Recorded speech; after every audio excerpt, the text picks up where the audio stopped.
Sir ಇನ್ನೊಂದು ವಿಷಯ, Sudhindra sir ನಿಮ್ಗೆ ಸರ್ ಇನ್ಫಾರ್ಮ್ ಮಾಡಿದಾಗ ಕಂಪ್ಲೀಟ್ ಆಗಿ ಮಾಹಿತಿ ಕೊಟ್ಟಿದ್ರು ಅಲ್ವಾ, ನಾನು ಎಲ್ಗೆ ಹೋಗಿದ್ದೆ, ಏನಾಗಿದೆ, ಏನ್ ಬಂದಿದ್ದು ಎಲ್ಲ. ಸರಿ, ಅದ್ರ ಮಧ್ಯೆ ಡ್ರಿಂಕ್ ಮಾಡ್ತಿದ್ರಾ ಅಂತ ಹೇಳಿದ್ರಲ್ಲ, ಅದು ಗಿಮಿಕ್. ಯಾರೋ ಆತರ ಹಾಕಿದ್ರು. ಹಾ, ಇನ್ಫಾರ್ಮೇಶನ್ ಹೋಗಿದೆ, ಫಸ್ಟ್ ಇನ್ಫಾರ್ಮೇಶನ್ ಏನ್ ಹೋಗಿದೆ ಅದನ್ನ ಪ್ರೆಸೆಂಟ್ ಮಾಡೋದು ಅಷ್ಟೇ ನನ್ಗೆ ಅನ್ಸುತ್ತೆ. It's like fair enough.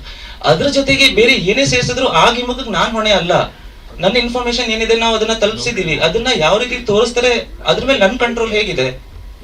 ನಾನ್ ಹೇಳಿಲ್ವಾ, ಸಿನಿಮಾಗ್ ನಾವು ಕಮರ್ಷಿಯಲ್ ಮಾಡಿರ್ಬೋದು, ಬೇರೆ ಯಾವ್ದಕ್ಕೂ ನಮ್ದು ಆಗಿರಲ್ಲ. ಸೊ ನಾವು ಸಿನಿಮಾಗೆ ನಮ್ಮ ಕೈಲಿ ಒಂದು ಕಂಟ್ರೋಲ್ ಇರ್ಬೋದು, ಏನ್ ವಿಚಾರ ಹೋಗ್ತಿದೆ ಅಂತ. ಬೇರೆ ಏನೇ ಆದ್ರೂ ಅದಕ್ಕೆ ನಾನ್ ಮಾಡದೇ ಆಗಿದ್ರೆ 4 ವಾರ ಮುಂಚೆ ಮಾಡಿ 4 ದಿನ ಬೆಡ್ ಅಲ್ಲೇ ಕೂತ್ಕೊಂಡು ಅಳ್ತಾ ಇರ್ತಿದ್ದೆ. ಆಮೇಲೆ ಆ ಫಸ್ಟ್ ವಿಡಿಯೋ ಏನ್ ಬಿಟ್ನಲ್ಲ, ಗಿಮಿಕ್ ಆಗಿದೆ, ಸಿನಿಮಾ ಗಿಮಿಕ್ ಆಗಿದೆ, ಅಯ್ಯೋ ನನ್ ಕೈ ಕಾಲ್ ಮುರಿದೋಗಿದೆ, ನೀವೇ ನಂಗೆ ಸಪೋರ್ಟ್, ದಯವಿಟ್ಟು ಸಿನಿಮಾಗ್ ಬನ್ನಿ, ನಿಮ್ ಬಿಟ್ಟು ನಾನು ಆತರ ಏನಾದ್ರು ವಿಡಿಯೋ ಮಾಡಿ ಹಾಕ್ತಿದ್ದೆ. ಫಸ್ಟ್ ವಿಡಿಯೋ ಯಾಕೆ, ನಂಗೆ ಏನೂ ಆಗಿಲ್ಲ, ದಯವಿಟ್ಟು ಯಾರು ಪ್ಯಾನಿಕ್ ಆಗ್ಬೇಡಿ.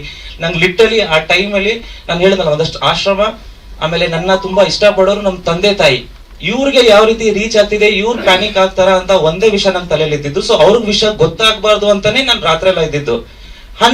ನನ್ಗೆ ಒಂದ್ 10 o'clock ಎಚ್ಚರ ಆಗಿದೆ, 12 ಗಂಟೆಗೆ ಇಮಿಡಿಯೇಟ್ಲಿ ವಿಡಿಯೋ ಮಾಡಿ ಹಾಕಿದ್ದಾರೆ. ನಾವು ರಾತ್ರಿ ಎಲ್ಲ ಬೆಳಗ್ಗೆ ಎಲ್ಲ ನೆಕ್ಸ್ಟ್ ಡೇನು ಎಳಿಬೋದಿತ್ತಲ್ಲ.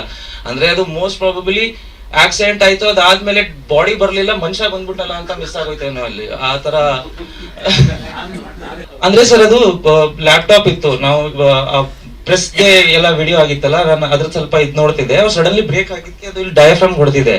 ಸೊ ನಿಮ್ಗೆ ಆಕ್ಸಿಜನ್ ಇಂಟೇಕ್ ತುಂಬಾ ಕಡಿಮೆ ಆಗೋಗುತ್ತೆ, ನಿಮ್ಗೆ ಬ್ರೀದಿಂಗ್ ಶಾರ್ಟ್ ಆಗೋಗುತ್ತೆ. ಆ ಶಾರ್ಟ್ ಬ್ರೀದಿಂಗ್ ಇಂದ ಸಡನ್ಲಿ ಬ್ಲಾಕ್ ಔಟ್ ಆಗುತ್ತೆ ಒಂದು 5-4 seconds.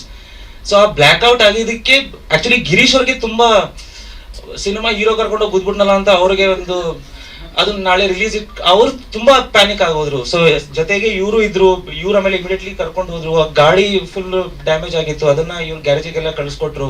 ನಾನ್ ಇವ್ರಿಗೆ ಅದೇ ಹೇಳ್ತಿದ್ದೆ, ದಯವಿಟ್ಟು ನಮ್ಮ ತಂದೆ ತಾಯಿಗಂತೂ ವಿಷಯ ಗೊತ್ತಾಗಬಾರ್ದು, ಬಿಕಾಸ್ ಒಂದು ಹ್ಯಾಪಿ ಎನ್ವೈರನ್ಮೆಂಟ್ ಇದೆ, ನಾಳೆ ಸಿನಿಮಾ ರಿಲೀಸ್ ಆಗ್ತಿದೆ, 2 ವರ್ಷ ಅದಕ್ಕೋಸ್ಕರ ಕಷ್ಟಪಟ್ಟಿದ್ದೀನಿ, ಇವತ್ತು ಈ ತರ ಆಗಿದೆ ಅಂತ ಗೊತ್ತಾದಾಗ ಆಬ್ವಿಯಸ್ಲಿ ಅವ್ರಿಗೆ ದುಃಖ ಆಗುತ್ತೆ. ನನ್ಗೆ ಇಲ್ಲಿ ನಂದು ಏನೋ ಒಂದು ಚಿಕ್ಕ ಸ್ವಾರ್ಥ ಆಗ್ಬೋದು ಅಂತ ಅಲ್ಲಿ ಸಾವಿರಾರು ಜನಕ್ಕೆ ಕಣ್ಣೀರ್ ಹಾಕ್ಸಕ್ ನನ್ಗಂತೂ ಇಷ್ಟ ಇಲ್ಲ.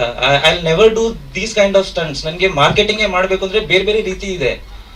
ಇದು ಈ ತರ ಅಂತೂ I don't think any artist will do. Seriously ಇದನ್ನ ಯಾರು ಮಾಡಲ್ಲ. ಅದೊಂದು ಕತೆ ಹೇಳ್ತಾರಲ್ಲ, ಹುಲಿ ಬಂದ ಇವತ್ತು ಈ ತರ ನಾಟಕ ಆಡ್ತಿದ್ರೆ ನಾಳೆ ಆದಾಗ್ಲೂ ಯಾರು ಬರಲ್ಲ.